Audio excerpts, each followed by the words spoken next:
Scan now. Meet Sovi, your new AI study buddy.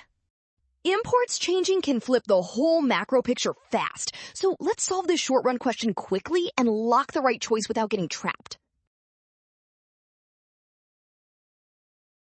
An increase in imports means people are buying more foreign goods, so spending leaves country P instead of staying domestic, which reduces net exports and lowers aggregate demand overall.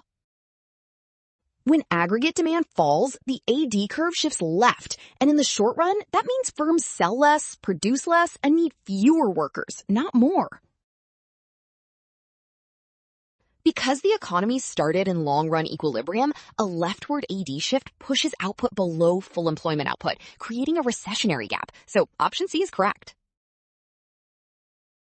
Well done! Option C. Scan now. Watch signs and avoid rushing. Trust the given starting equilibrium, then check each step before choosing the short-run outcome.